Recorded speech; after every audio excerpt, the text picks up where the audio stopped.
अगर आप इस चैनल पे नए हैं तो इसको सब्सक्राइब कर लीजिए और बेल आइकन को प्रेस कीजिए ताकि हमारी नई आने वाली तमाम वीडियोस की नोटिफिकेशन आपको मिलते रहें। और बिस्मिल्लाहिर्रहमानिर्रहीम। खातिन हज़रात, मैं हूँ अख्तर अब्बास और आप सबको मेरा सलाम पहुँचे। अम्मारा के एक सवाल का जवाब देने से पहले अल्लाह जाने मुझे क्यों एक उड़ते हुए हवाई जहाज़ का ख्याल आया। वो अचानक ख़राब हो गया, तो अब किसी को पता नहीं था कहाँ है। तो पायलट ने लोगों का दिल रखने के लिए कहा कि ख़वातीन हज़रात, जहाज़ ख़राब हो गया, तो अभी आपके पैराशूट जो हैं ये वो आपकी सीटों के ऊपर से नीचे आ जाएंगे, इनको पहने और नीचे छलांग लगा दें। तो कंपनी के जो बसेज और ट्रक हैं वो नीचे खड़े हैं, वो आपको एयरपोर्ट पे ले जाएंगे और you are safe and sound. और हम इंशाल्लाह जहाज़ को कहीं देखते हैं महफूज जगह पे लैंड करने। ये सारा अब एकदम पैनिक हो गया ना, तो लोगों ने फटाफट जनाब वो पैराशूट पहने, किसी को पूरा आया, किसी को नहीं आया, कोई छोटा को बड़ा, और छलांगें लगा दी।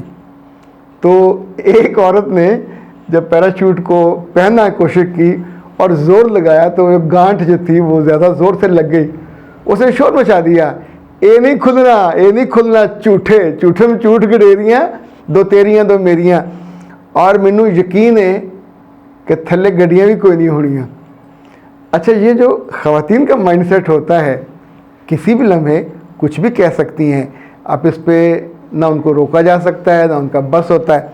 हमारा ने कहा आप जितनी मर्ज़ी बातें कर लें, जितने मर्ज़ी पैराशूट दे दें, और कुछ शोहरों पे किसी बात का असर नहीं होगा, उन्हें ऐसा ही रहना होता है।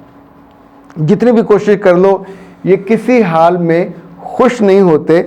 सारी तरकीबें आजमा लो, ये वैसे के वैसे रहते हैं, जैसे ढाट के तीन पात। बीबी रानी, आपके इस कमेंट के बाद दो जवाब मुझे सूझ रहे हैं। पहला ये कि उस गरीब के बच्चे से भी कभी पूछ लेना चाहिए कि बीबा तू केड़ी गलों तंग है। यानी जो आपकी इस एहतियात और मोहब्बत या नाम नहाद मोहब्बत, और जो कहती हैं जी मैंने सब कुछ कर लिया, अल्लाह जाने क्या किया, उसके बावजूद वो सुधर नहीं रहा, खुश नहीं हो रहा, तो कभी उस अल्लाह के बंदे को भी बिठा के मौका देना चाहिए। ये ना कि ये कि भाई साहब बताइए आपको क्या शिकवा शिकायत है, तो जो भी आप उससे कहते हो और उसको कहने दीजिए और आप सुन लीजिए। तो सुनने के बाद अगर कोई 5-6 पॉइंट्स हों तो इतना याद रखिएगा, 6 पॉइंट्स में से 3 भी आपने अगर एड्रेस कर लिए, मान लिए, कुछ जवाब दिए बिना, तो आपकी ज़िंदगी गाड़ी स्मूथ हो जाती है, चल पड़ती है।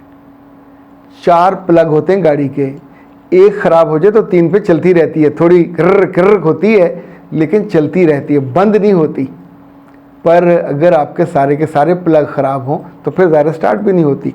अच्छा, जो दूसरी बात है, ये हम करते नहीं हैं कि मियाँ से पूछ लें। कभी कभी बेटे नाराज़ होते हैं, उनसे भी पूछना चाहिए। बेटियाँ नाराज़ होती हैं, उनसे भी पूछना चाहिए। कभी आपके दोस्त अहबाब में, मुलाजमों में एक अनरस सा फैल जाता है, आपसे नाराज़ हो जाते हैं, तो ये मत कहिए कि मैंने सब कर लिया, ये तो नाशुक्रे हैं, ये ऐसे हैं, ये वैसे हैं। लोग पत्थर के नहीं हैं, लोग लोहे के भी नहीं हैं, लोग मोहब्बत के बने होते हैं, मोहब्बत ही के भूखे होते हैं। अच्छा, दूसरी जो बात है, आपकी जो डिक्शन है ये बड़ी सख्त है कि इनका कुछ नहीं होना। डिक्शन जो है, डिक्शन समझते हैं ना, यानी हर इलाके की अपनी एक ज़ुबान होती है। हमारे बचपन में किसी की फुप्पो किसी के घर गई, और जब घर गई तो अगले दिन, 2 दिन बाद, 3 दिन बाद उनके बेटे के पेट में रात को सख्त दर्द उठा और वो वहाँ तो एक धुम मच गया, सब परेशान और बुरा हाल, उठ गए। तो फुप्पो भी अपने कमरे से आंखें मलती हुई आई और आके पूछा, ओ पुत्रा तेरे पेट सूल उठता है? अच्छा, अब ये सूल उठता है, जो पंजाबी जानते हैं वो इस बात को समझ सकते हैं। इनफैक्ट उस मौके पे उसको मोहब्बत की और मीठे लफ्ज़ों की ज़रूरत थी, सूल उठने का बताने की ज़रूरत नहीं थी। सूल तो वाकई उठता है बाज़ लोगों के, पर वो और तरह की चीज़ होती है। अब आप पूछेंगे सूल उठना है क्या, तो गूगल आपको नहीं बताएगा, अपनी किसी बड़ी दादी या नानी से पूछ लें, वो आपको बताएगी। अच्छा खातिन हज़रात, ये जो हमारा माइंडसेट है, मुझे चूँकि सब बहुत वास्ता पड़ता है, कमेंट्स में भी आपने कभी कभी ये मंजर देखा होगा कि बाद लड़कियां ज़्यादा करती हैं, ये इतनी प्यारी, इतनी मासूम और इतनी अच्छी होती हैं, अल्लाह जाने क्यों किसी एक बात पे ये स्टक हो जाएं तो आगे पीछे हिलती नहीं है। ज़िमी जुम्बत न जुम्बत गुल मोहम्मद जुम्बत। अब वो बात पे अड़ गई हैं कि मैंने सब कुछ कर लिया घर को ठीक करने में, मैंने सब कुछ कर लिया बच्चे ठीक करने में, मैंने सब कुछ कर लिया तो कुछ ठीक नहीं हो रहा। इनफैक्ट पूरा गौर ये नहीं करती। अगर पूरा गौर करें तो बहुत दफ़ा होता है कि मसले का वहीं कहीं आसपास मौजूद होता है। अब एक दफ़ा एक मियाँ बीवी अपने बेटे को लेके नफ्सियात दान के पास गए, साइकोलॉजिस्ट के पास। वो लाइफ कोच नहीं था, साइकोलॉजिस्ट था, और किताबें उसने पढ़ी हुई थी। तो माँ ने शिकायत की कि डॉक्टर साहब हम बहुत परेशान हैं, लड़के की उम्र है 6 बरस, क्लास में भी जो उसकी कापी खोल के देखते हैं तो हर चीज़ सुर्ख रंग से इसने की हुई है, घर में आके होमवर्क करता है तो सुर्ख रंग से पेंसिल से करता है। अब हमें समझ नहीं आती इसको हुआ क्या है, इसे किसी से मोहब्बत हो गई है, इसे कुछ डर लग रहा है, ये खौफनाक जो चीज़ें हैं ये उसका क्यों ये हर चीज़ से सुरुख करता है। तो नफ्सियातदान ने धीमे से धीरे से बच्चे से पूछा, बेटा क्या मसला है, आप हर चीज़ सुरुख से क्यों करते हो? कहीं कोई बचपन में आपके साथ किसी ने कोई ऐसा टच किया जो आपको पसंदीदा नहीं था, किसी बड़े ने डांट दिया, किस बात पे गुस्सा है?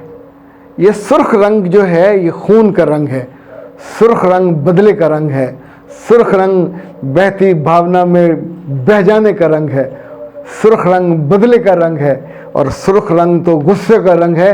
तुम्हें किस बात का गुस्सा है, तो क्यों तुम सुर्ख रंग इस्तेमाल करते हो? तो बच्चे ने कहा, अंकल ये मुझे सारी बातों का तो पता नहीं जो आपने कही हैं, मेरे पास असल में बाकी सारे रंग की जो पेंसिलें हैं वो ख़त्म हो गई हैं, तो ये सुर्ख रंग की है वो चल रही है। तो अगर माँ कभी ये पूछ ले, उसका बस्ता खोल के देख ले कि बाकी रंग की चीज़ें नहीं हैं, तो ज़ाहिर है फिर वो सुर्ख रंग ही मियाँ इस्तेमाल करेगा। ये जो मूड स्विंग्स होते हैं इसके पीछे भी बहुत बड़ा मसला होता है। मेरे पास अदनान साहब पिछले दिनों तशरीफ़ लाए थे, उन्हें मूड स्विंग का बहुत मसला था, तो उनका तो हमने इलाज कर लिया। उनको हमने ये दिया ब्रेन बूस्टर, और ब्रेन बूस्टर ज़रा दिमागी तौर पे आपको बहुत आराम, ये कायनात वालों का बहुत ही शानदार प्रोडक्ट है। तो उन्होंने इस्तेमाल किया, वो तो हफ्ते बाद ही उन्होंने कॉल आ गई कि sir I am feeling better. तो शुरू उन्होंने ब्रेन बूस्टर से किया था, फिर उन्होंने इसका जो क्या कहते हैं जोटीदार भाई, जो शाम की दुआ है, सुकून इन 40 डेज़, फिर उन्होंने वो भी मंगवाई। तो अब वो माशाल्लाह दोनों इस्तेमाल कर रहे हैं। अच्छा, इस्तेमाल करने से याद आया, मिस सिफ़त ने शुक्रिया अदा किया, उन्होंने हमारा जो नया कोर्स था वो किया। She was very very happy. उन्होंने कहा कि बाकी कोर्सेज से थोड़ा तवील है, लेकिन इसका जो पोटेंशियल था, इसका जो मैग्नीट्यूड था वो इस काबिल था कि इतनी सारी चीज़ें आपने बताई हैं कि मैंने अपनी अम्मा को भी सुनाया, और फिर हमने अपनी एक फुफ्फो से भी शेयर किया उन्हीं पैसों में। तो मैंने कहा ओके नो प्रॉब्लम, पर दे वर वेरी हैप्पी। जो ज़िंदगी में आपकी मुस्तकबिल को यूँ समझे पिलर्स दे और हिफाजत की दीवारें दे, आपकी बेटी का बच्ची का फ्यूचर सिक्योर हो जाए, तो वो कोर्स अगर या प्री मैरिज काउंसलिंग यानी जो जो भी जहाँ जहाँ हेल्प करती है, जहाँ सुराख हो उसको दूर करना चाहिए, बंद करना चाहिए।